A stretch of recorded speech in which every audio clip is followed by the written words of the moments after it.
Good afternoon, students.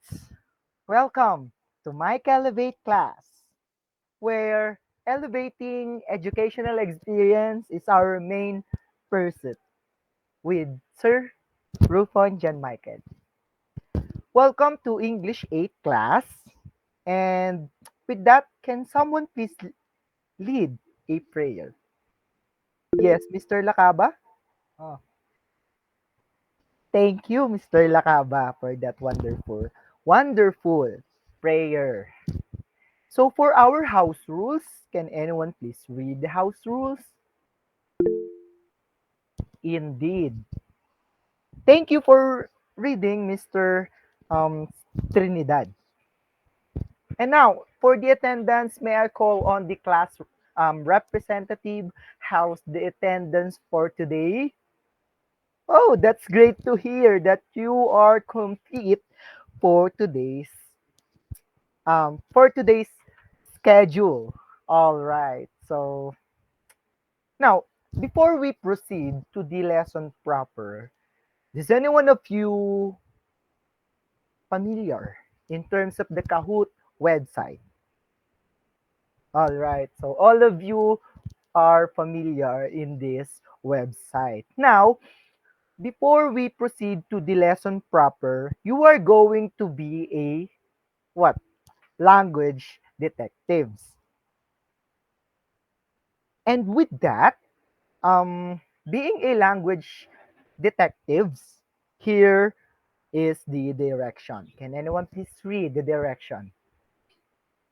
Indeed, you are going to identify the influential words in the statements um that are going to that we are going to present in this Kahoot website. So for the statement number one, what do you think is or are the influential word or words in this statement? JM might happily complete the task. So what color or what word? Kindly choose your answer. Ready? All right, let's proceed now to the right answer. The influential words there are might and happily.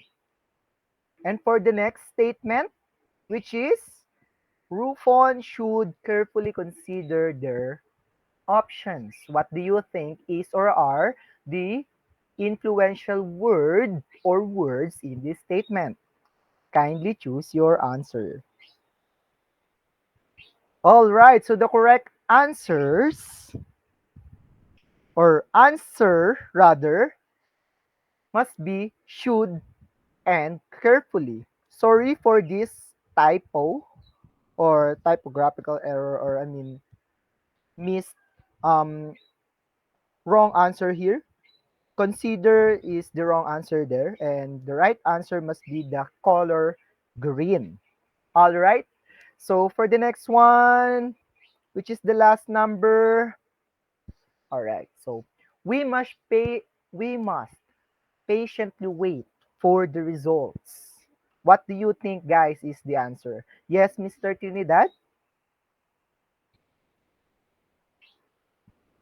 All right. So the right answer there must be must patiently. So let's proceed to the process question. What did you notice as you answer this simple activity of ours? Yes, you noticed that they are almost the same. So the another question is that how did you find significant words or words in the statements? Oh, I see. That's a great observation that you um based your answer to the previous or from the previous answer or from this previous statement. That's a good observation. And what do you think is the connection of this activity to our lesson for today? Or have you guys encountered these influential words in terms of your daily um conversation with your parents, loved ones, and so on? Indeed. So what can we call, or what do you call those words or influential words? Indeed. That is what we call modal verbs and adverbs. That's great. Now, let's proceed to the lesson's objectives. Here are the following. Can someone please read the objectives? All right. Thank you for reading the objectives or the aim of this lesson. Now, are you ready? I hope so. Now, modal verbs. Can someone please read the definition of the modal verbs? Yes, Mr. Lakaba? Thank you for reading the definition of modal verbs. But Mr. Lakaba, have you tried to use this kind of um, modal verb in your day-to-day conversation with your loved ones? Yes. All right. So here are the examples here are the examples of modal verbs. Number one is that can. Can what? Indicates ability, possibility, or permission. And here are the examples. Now, can any one of you cite cite your own example um, using can as a modal verb? Thank you, Mr. Trinidad. And what about could? Past tense of can indicates past ability, permission, or possibility. All right. So can you please cite your own example? Thank you. So let me give you an example here. It says, given the right conditions, the new technology could revolutionize the way we communicated. So past tense. And for the next one, I think we can proceed to the last example of modal verb. All right. Which is must. Must indicates what? Necessity or strong obligation. So strong obligation here, example number one is, as a responsible pet owner, you must ensure that your dog is on a leash in public spaces. And necessity, to qualify for the scholarship, applicants must have a minimum general percentage average of 3.5. Now, can someone have their own examples using these musts?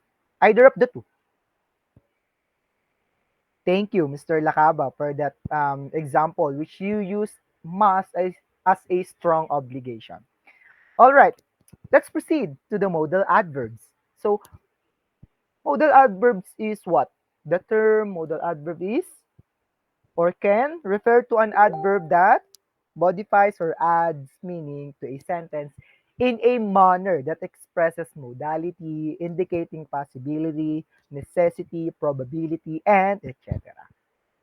Now, here are the examples of modal adverb. Can someone please read? Yes, Miss Ruiz. Thank you for reading. Now, can you please cite your own example of sentence that uses certainly as a modal adverb? Good job! And what about perhaps? Can someone please read and give his or her own example? Yes, Mr. Lakaba again. Great job! Now we can proceed now to the last example, which is possibly. Possibly indicates what? Potential or a chance of something happening. So please cite your own example, Mr. Steven. Thank you for that wonderful example of yours. So for your activity, so the title is what? Analyze Me. So in this, we are going to watch and listen the video presentation of mine, The Story of the Aged Mother by Matsuo Basho. and take note on the modal verbs and adverbs that are being used or you encountered in that story. Again, you must take note on the modal verbs and adverbs that are being used or you encountered. Understood? All right. So can someone please um can someone please repeat the direction? Yes, Mr. Lakaba. Thank you. You indeed understood the direction. And for this, let's proceed.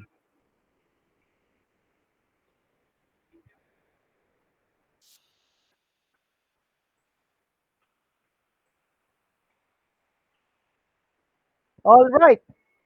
So before we before we answer these process questions, what are the words you guys have in your notes as you listen to the story of the aged mother? Yes, that's the modal verb. Can, indeed. Could, yes. And what about the modal adverbs that are being used in the story? Happily, indeed. And thank you for your answers. Now let's proceed to this process question. So, are the values and or traditions of the Japanese similar to that Filipinos? In what way? How these Japanese folk tales similar to the values of Filipinos? Yes, Mr. Trinidad. Thank you for that answer. That's great. And that is a good um observation in terms of the similarities of the tradition or values of Filipinos and the Japanese. And what about the how did the farmer violate the governor's law? If you truly listened in this story, how did the farmer violate the governor's law? And why did he do it? Indeed. And that's right. And if you were in the governor's position, what will you do? Are you going to dismiss this man, or are you going to kill him, or are you going to maximize the talents, the knowledge that he have?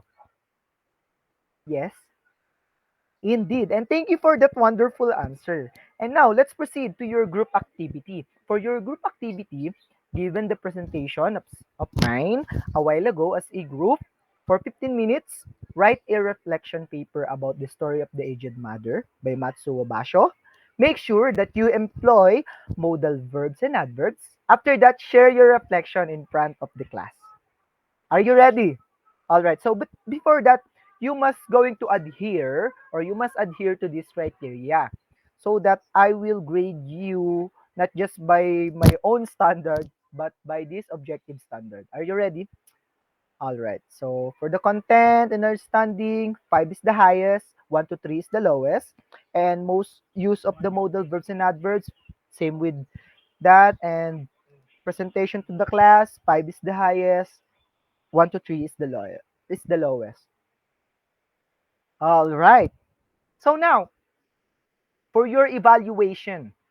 So this is where I'm going to evaluate how you truly understood our lesson. You must construct two meaningful sentences for each picture below or from the next slide. Use modal verbs and adverbs in your sentences. Again, construct two meaningful sentences for each picture below. Ready? All right. So for the first picture here, as you can see, is the campus of San Mateo Municipal College in Ginayang. Construct two meaningful sentences. Make sure that you employ modal verbs and adverbs in that sentences. And for the next picture is the what? Students taking their exams. By the way, this is the picture of ours when I was in grade 8. All right. So here is your teacher here. All right. And for the next one is the picture of the Sikat dance troupe, the dance troupe of San Mateo Municipal College. All right. And for the next one is the picture of um our presentation of Buwan ng Wika speech choir. And for the last one is the picture of an African child. All right. So, by the way, who got uh so I mean, who among you now can share his or her insights before we proceed to your assignment? Indeed. Thank you for that wonderful insight. That, as you have said, Mr. Lakaba, that modal verb and adverbs can be used in your day-to-day lives, not just to have, I mean, for you to have a wonderful conversation with one another and so on. So, for your assignment, make a journal entry for the day. Make sure to include modal verbs and adverbs. All right? And here, in layman's term, here is basically the generalization or the summary of our lesson. And this is a simple quote of mine, okay, in terms of modal verb and adverbs. Can someone please read? Indeed. So I hope you learned something for today, and thank you for listening. Thank you, guys. Thank you.